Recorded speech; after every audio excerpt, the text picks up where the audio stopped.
Hello, and welcome to Crypto Exposed, the evil agenda of Gary Gensler.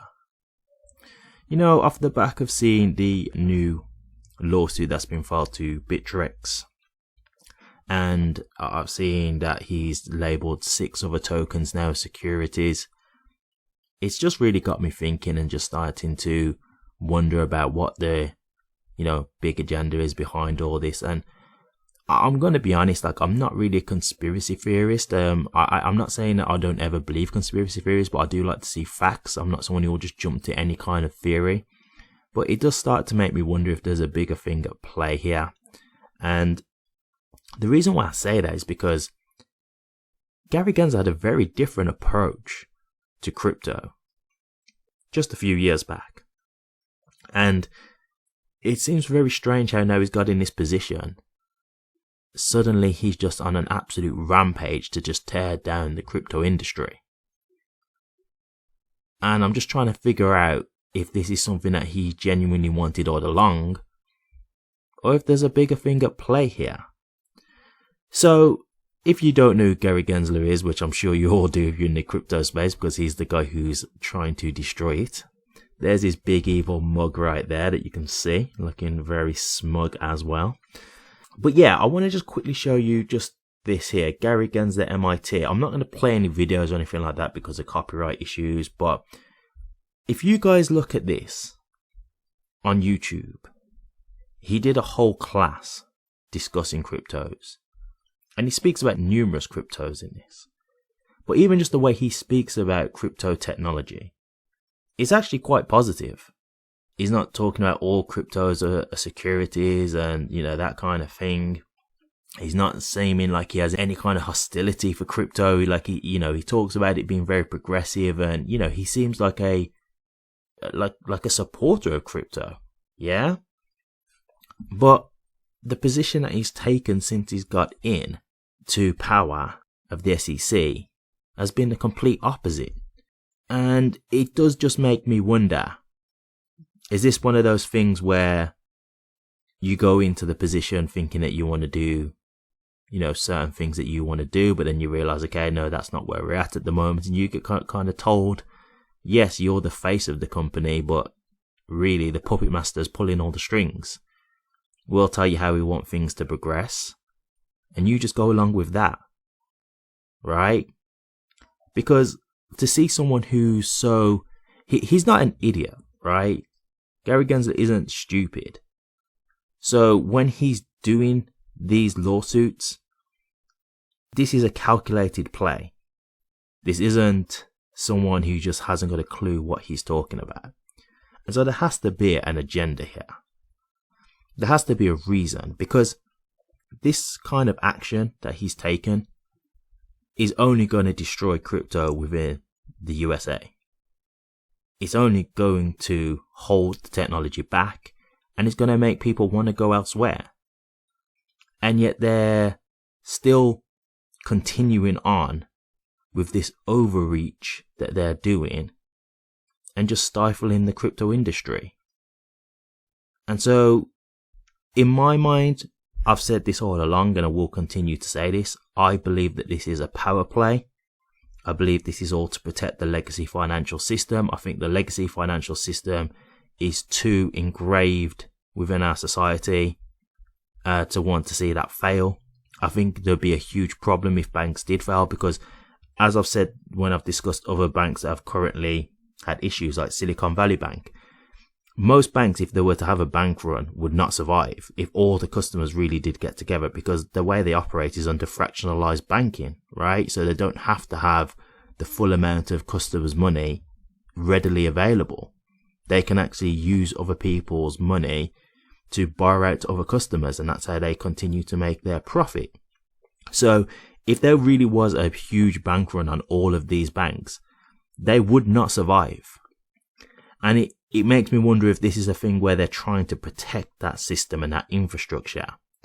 And I do also think that Gary Gensler wants the banks to ultimately be the leaders within the crypto industry. I believe that he wants the banks to be the people who are profiting from this new innovative technology, it would make sense why he's suing these exchanges, holding back some of these technologies. With XRP, well, what's one of XRP's great use cases? It's payments, right? You can do payments for cheap and in 3 to 5 seconds, instant. Why would you need to go to a bank anymore to do a cross-border transaction when you'd be able to do it through your phone with XRP, right? Or even if the banks did use it, a lot of the fees that they would try and charge you before, they're not going to be charging you anymore. They can't make that kind of profit out of you anymore because they can't justify that kind of cost when it would only cost them fractions of a penny to be able to do the transfer themselves. So maybe this is stuff that's ruining their business and ruining their pockets. And if there's one thing I have seen when it comes to institutions and things like that, they fear change. If we go back many, many moons ago when the internet was first coming through, you'll see a lot of the things that you see said about crypto, said about the internet. They didn't think it was really going to take off. They thought it was just a fad because not everybody was using it at the time. You know, I think it was the SEC. I believe they actually wanted to make the internet a thing where only licensed people would be able to use the internet. So it wasn't going to be a thing that was just available to everyone.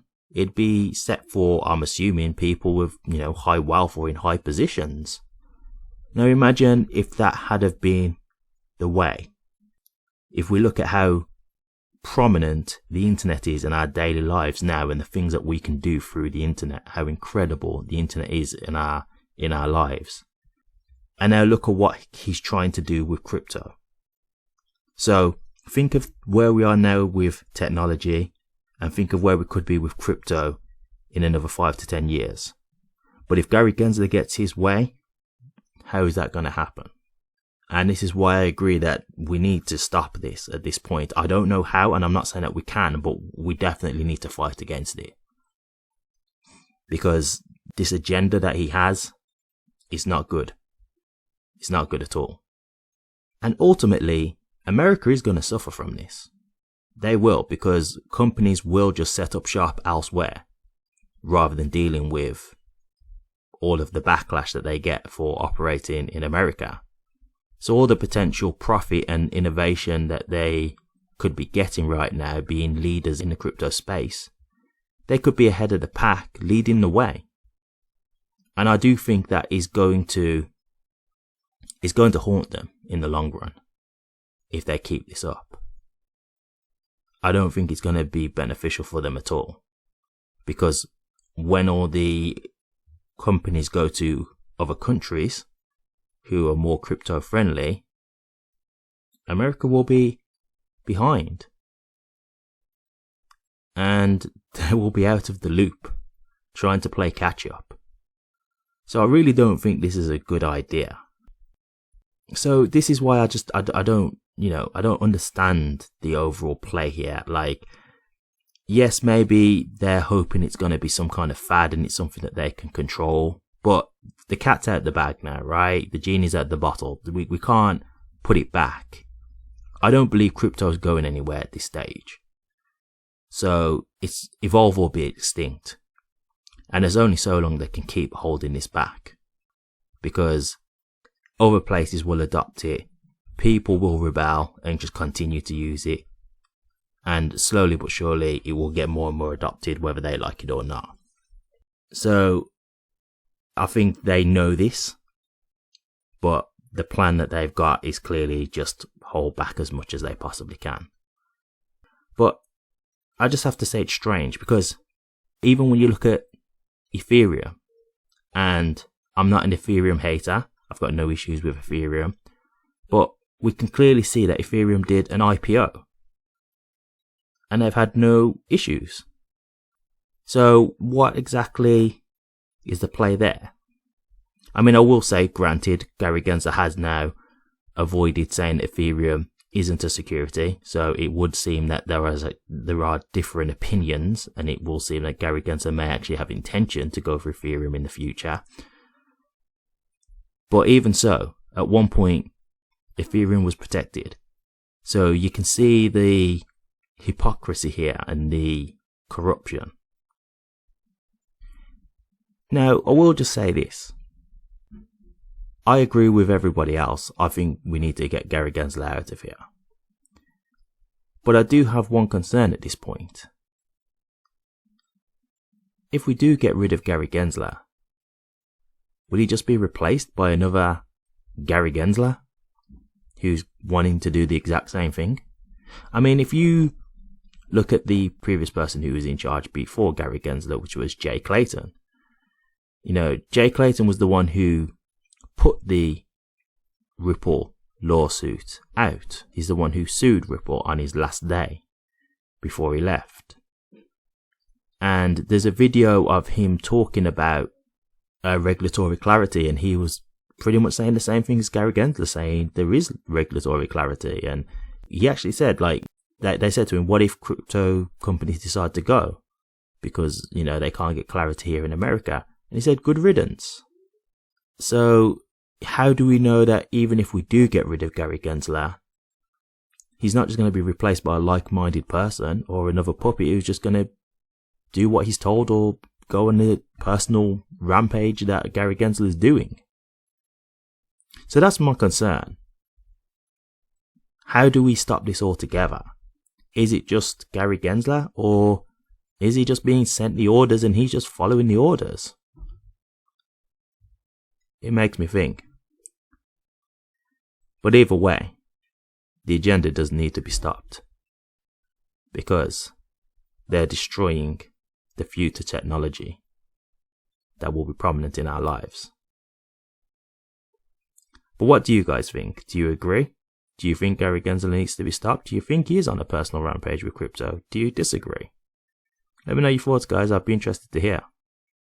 Thank you very much for watching this. If you did like it, please remember to like, comment and subscribe. But until next time, take care.